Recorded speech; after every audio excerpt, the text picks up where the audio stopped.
2026년 초 몇 달은 러시아 대통령 블라디미르 푸틴과 러시아 군대에게 계획대로 흘러가지 않았습니다. 우크라이나는 매일 러시아 본토로 가하는 장거리 공격을 횟수와 피해 규모 모두에서 대폭 늘렸습니다. 그리고 전선에서는 자포리자와 드니프로페트로스크 주 경계에서 우크라이나의 반격이 중요한 영토 400제곱킬로미터 이상을 탈환한 것으로 전해졌습니다. 이러한 우크라이나의 성공만으로도 분통이 터질 노릇인데 이제 푸틴은 새로운 골칫거리, 활공 폭탄까지 상대해야 합니다. 특히 우크라이나는 미라주 2000 전투기 편대를 이용해 AASM 해머 활공 폭탄을 전선의 러시아 진지와 그 뒤에 이른바 근접 후방에 투하하기 시작했습니다. 그럼 이 우크라이나의 최신 혁신이 무엇인지, 이것이 전쟁의 양상을 어떻게 바꾸는지, 그리고 푸틴이 이를 막는데 얼마나 무력할 수 있는지 살펴보겠습니다. 2026년 2월 말 우크라이나 미라주 2000 전투기가 러시아 진지에 AASM 해머 활공 폭탄을 투하하는 영상이 공개됐습니다. 우크라이나 미라주 전투기가 최전선에서 공격 임무에 투입된 것이 확인된 것은 이번이 처음입니다. 지난 1년 대부분의 기간 동안 우크라이나의 소규모 미라주 전투기 부대는 주로 우크라이나 방공망의 핵심 요소로서 방어적으로 운영되어 왔습니다. 이 전투기들은 최전선에서 멀리 떨어진 우크라이나의 도시들과 주요 기반 시설을 보호해 왔으며 자체 적외선 및 레이더 유도 공대공 미사일로 러시아의 첨단 순항 및 탄도미사일을 격추하려고 시도해 왔습니다. 이제 우크라이나는 이 전투기를 공격에도 쓰고 있습니다. 이러한 사용 방식의 변화는 우크라이나가 보유한 다른 서방 전투기인 록히드 마틴 F-16 과도 같은 양상을 보이고 있습니다. 벨기에, 덴마크, 네덜란드, 노르웨이 모두 우크라이나에 F-16 전투기를 제공했습니다. 2025년 말까지 최소 38대가 우크라이나 공군에 인도되었습니다. 네덜란드에서 24대, 노르웨이에서 14대가 제공되었으며 노르웨이 전투기는 주로 부품용으로 사용되었습니다. 덴마크에서 추가로 19대, 벨기에에서 30대가 약속되었으며 일부는 이미 인도된 것으로 알려져 있고 나머지는 2026년에 인도될 예정입니다. 미라주 2000 전투기들처럼 첫 번째 F-16 전투기들도 2024년 8월 미국산 전투기가 우크라이나에 도착한 이후 몇 달 동안 거의 전적으로 도시 상공에서 방어적 공중 순찰에 사용되었습니다. 우크라이나의 F-16 전투기 보유 대수가 수십 대로 늘어나고 나서야 일부가 미국산 순항미사일과 정밀 활강 폭탄을 이용한 공격적인 폭격 임무에 투입되었습니다. 하지만 우크라이나는 F-16과 달리 더 많은 미라주 전투기가 인도되기를 기다리지 않고 일부 미라주 전투기를 공격 임무에 투입한 것으로 보입니다. 우크라이나가 두 종류의 전투기를 공격 임무에 어떻게 사용하는지를 결정하는 것은 그들이 공격에 사용하는 무기의 종류입니다. 우크라이나의 F-16은 한 번에 최대 8개의 GBU-39B 소구경 폭탄 또는 SDB를 탑재할 수 있습니다. 이 GPS-INS 유도폭탄은 무게가 285조-파운드이며 고고도에서 투하할 경우 최대 40해리까지 사거리를 가집니다. 미국은 또한 2024년 9월에 우크라이나의 F-16에서 사용할 수 있도록 AGM-154 합동 원거리 무기 또는 JSOW 활공폭탄의 사용을 승인했지만 실제로 사용되고 있는지는 아직 확실하지 않습니다. 기술적으로는 우크라이나에 F-16, 이 AGM-158 제즈엠 스마트 폭탄을 탑재하는 것도 가능하지만 그 단계 역시 아직 이루어지지 않은 것으로 보입니다. 이제 우크라이나의 미라주 전투기들도 GBU-39와 또 다른 미국의 유도 활공 폭탄인 JDAM을 탑재할 수 있도록 개조가 가능합니다. 현재는 프랑스제 활공 폭탄을 대신 사용하고 있습니다. AASM 해머를 만나보시죠. AASM은 아르망 에어솔 모듈레르의 약자이고 해머, 하리 에자일 모듈러 미니션 청정기다. 해머르 함머, 해머의 하이리 에자일 모듈러 미니션은 스탠디드 레인지의 약자입니다. 이름에서 알 수 있듯이 이것은 전천후 스마트, 공대지, 스탠드오프 무기입니다. 프랑스 회사 사프란 일렉트로닉스 앤 디펜스에서 설계했으며 근접 항공 지원과 중심 타격 임무 모두를 위해 만들어졌습니다. 해머는 2007년에 프랑스 공군과 해군 항공대에 처음으로 실전 배치되었습니다. 이 무기의 가장 두드러진 특징 중 하나는 뛰어난 유연성으로 275파운드, 550파운드, 1100파운드, 2200파운드 등 다양한 폭탄 크기와 함께 사용할 수 있다는 점입니다. 이 시스템의 모듈화 덕분에 다양한 유도 및 추진 시스템을 폭탄에 장착할 수 있어 필요에 따라 탄약의 사거리를 늘리고 정확도를 높일 수 있습니다. 세 가지 기본형이 있습니다.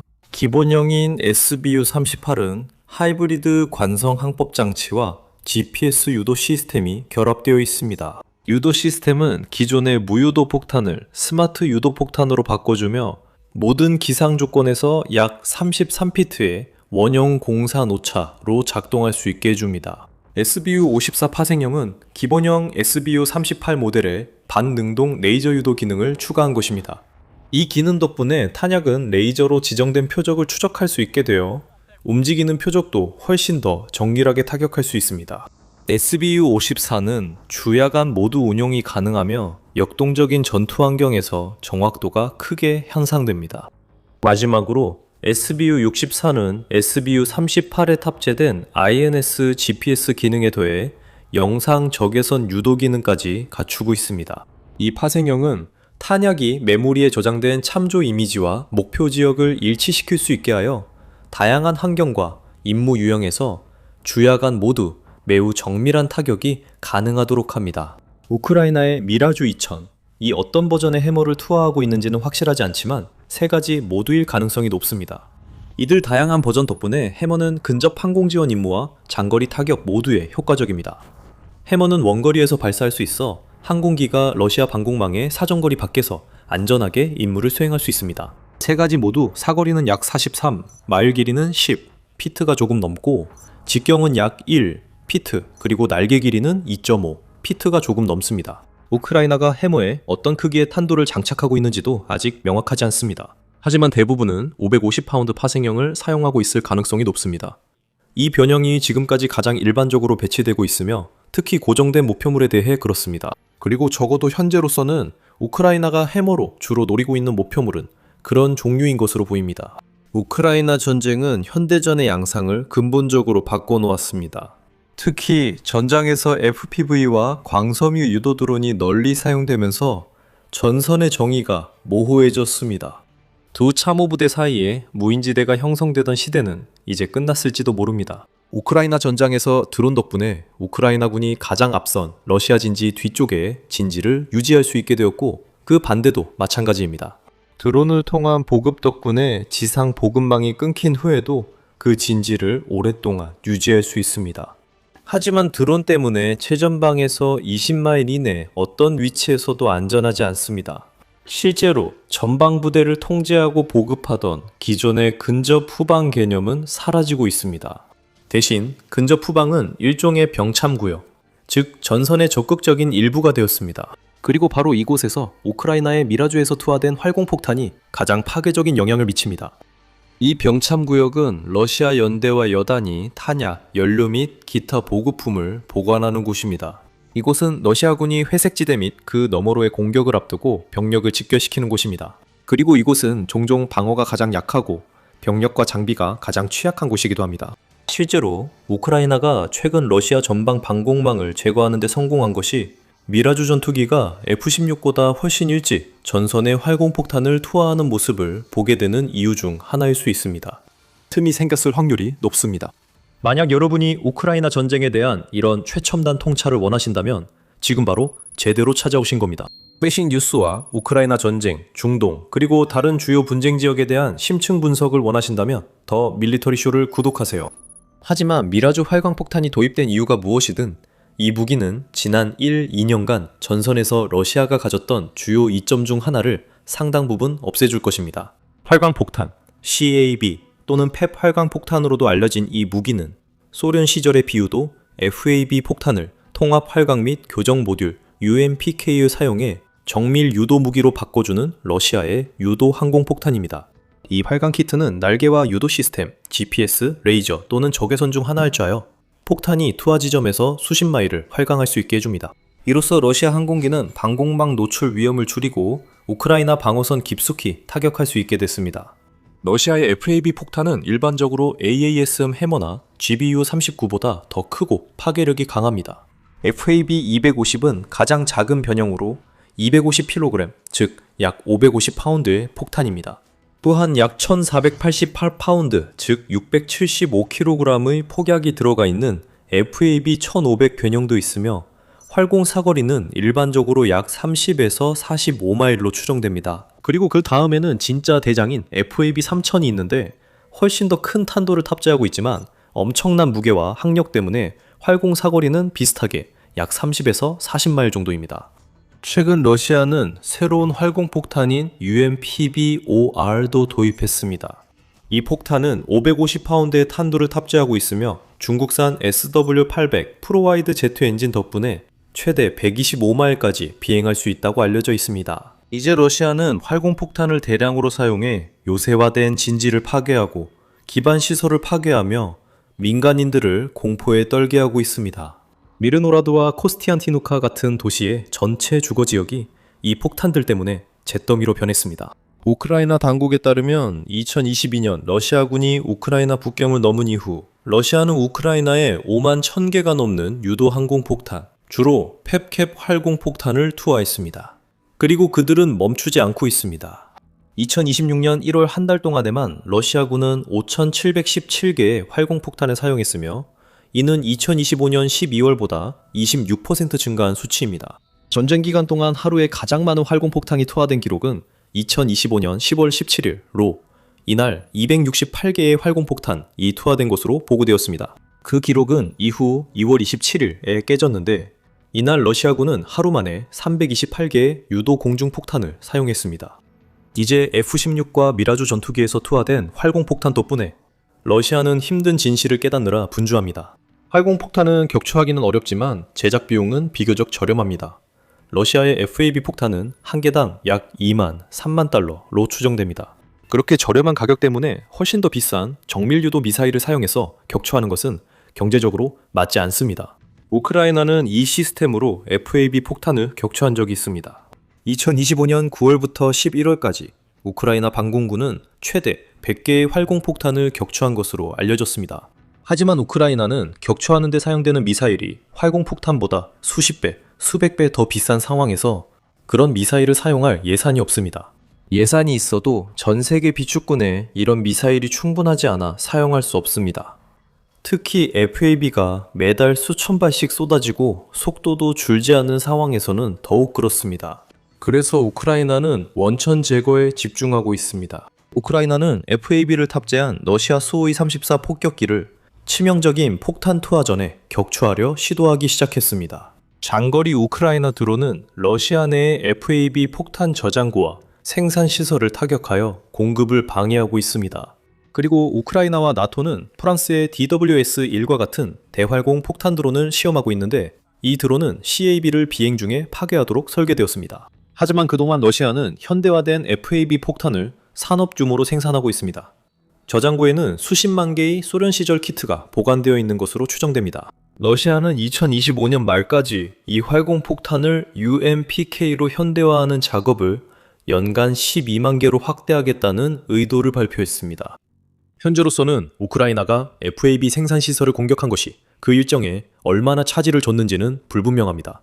하지만 러시아는 현재 매달 약 3,500개의 활공폭탄을 생산하고 있는 것으로 알려졌으며 CAB도 이제 대량 생산에 들어가 여러 전선에 대규모로 배치되고 있습니다. 한편 우크라이나는 지금까지 러시아의 물류 지역과 최전방 도시에 비슷한 피해를 줄 수 있는 유사한 무기를 제대로 보유하지 못했습니다. 우크라이나가 활공폭탄을 러시아처럼 쓸지 아니면 또다시 혁신적인 방법으로 러시아를 한 수 앞설지 지켜보는 것도 흥미롭겠습니다. 하지만 우크라이나가 미라주와 F-16에서 투하하는 활공폭탄이 러시아의 무기만큼 효과적이거나 그 이상이 되기 위해서는 두 가지 주요 장애물을 극복해야 합니다. 우크라이나 계획의 첫 번째 장애물은 현재 제한된 미라주 전투기 보유량이고 그 다음으로는 F-16 전투기 보유량입니다. 러시아는 4가지 항공기로 FAB 폭탄을 투하할 수 있습니다. 스호이 Su-34 전투 폭격기, 투폴레프 Tu-22M 3 장거리 폭격기, 스호이 Su-24 공격기, 그리고 미그-31K 요격기입니다. 러시아는 약 130대 스호이 Su-34, 대략 60대 투폴레프 Tu-22M3 폭격기, 약 250대 스호이 Su-24가 아직 운용 중이며 무거운 장거리 무기를 탑재할 수 있는 특수형 미그-31K는 30대 정도만 보유하고 있는 것으로 추정됩니다. 반면 우크라이나는 많아야 수십 대의 F-16과 소수의 미라주 전투기만 보유하고 있습니다. 우크라이나는 2025년에 미라주 전투기 3대를 인도받은 것으로 알려져 있으며 그중 한 대는 이미 기술적 결함으로 손실되었고 추가로 2대가 2026년에 인도될 예정입니다. 우크라이나는 이 전투기들을 4.5세대의 다소 라팔로 업그레이드하고 있습니다. 하지만 현재로서는 실제로 몇 대가 언제 인도될지 확실하지 않습니다. 이러한 제한된 수량이 그들의 전술에 영향을 미치고 있습니다. 보유 전투기가 적고 방어에 중요해 우크라이나가 이 전투기들을 전선에 무리하게 투입하는 것을 꺼리는 것을 이해할 수 있습니다. AASM 해머의 사거리가 비교적 짧기 때문에 전투기들이 폭탄을 투하하기 위해 전선에 접근할 때마다 러시아 방공망에 노출됩니다.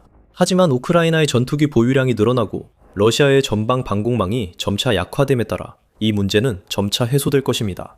하지만 두 번째 문제를 해결하는 것은 우크라이나에게 훨씬 더 까다로운 일일 것입니다. 의미 있는 변화를 만들 만큼 충분한 활공폭탄을 확보하는 것이 쉽지 않기 때문입니다. 러시아가 우크라이나를 침공하기 전 사프란의 AASM 해머 생산량은 업계 자료에 따르면 상징적인 수준에 불과했습니다. 연간 생산량은 약 200, 250기 정도로 추정됐습니다. 이는 2007년 이후로 최대 3,000, 4,000기의 재고가 축적됐다는 것을 의미합니다. 이는 러시아가 한 달에 생산하는 FAB보다 적은 양입니다. 2022년 이후로 우크라이나 전쟁의 수요, 프랑스와 나토의 방위 정책 변화, 그리고 사프란이 몽비송 시설 업그레이드를 포함해 생산 능력에 대규모 투자를 한 덕분에 생산량이 크게 증가했습니다. 사프란은 2023년에 약 500개의 해머를 생산했고 2024년에는 830개, 2025년에는 1000개 이상을 생산했습니다. 2024년 프랑스 의회는 정부가 우크라이나에 매년 600개의 AASM 해머폭탄을 정기적으로 공급하도록 약속했습니다. 처음에는 프랑스 군사 비축분에서 긴급하게 이전하는 방식으로 지원이 이루어졌습니다. 2024년과 2025년에 달성된 생산량 증가로 인해 프랑스의 비축분을 보충하는 동시에 우크라이나에 새로운 폭탄을 지속적으로 공급할 수 있게 되었습니다. 하지만 여전히 충분하지 않습니다. 연간 600발의 폭탄은 여전히 러시아의 생산 목표에 비해 200배나 적은 수치입니다. 그런 속도로는 우크라이나의 활공폭탄이 러시아의 FAB 폭탄처럼 파괴적인 영향을 미칠 수 있을지 의문입니다. GBU-39B에 대해서도 비슷한 이야기입니다. 우크라이나의 미라주 전투기가 F-16과 함께 이 폭탄을 탑재하도록 개조되는 것도 충분히 가능합니다. 이론적으로 이 폭탄들은 우크라이나에 더 많이 제공될 수 있습니다. 미국 공군은 24,000개의 GBU-39B SDB를 조달할 계획을 세웠으며 2005년 생산이 시작된 이후 이미 17,000개 이상이 제작되었습니다.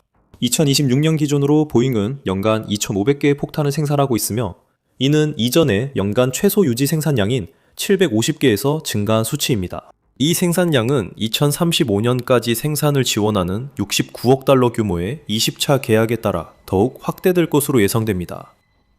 하지만 우크라이나만이 긴급하게 GBU-39B를 필요로 하는 것은 아닙니다. 2025년 5월 미국 의회는 폴란드에 1,400발의 GBU-39B를 해외 군사 판매로 승인했으며 이는 나토의 동부 방위 태세를 강화하는 데 중요한 조치였습니다.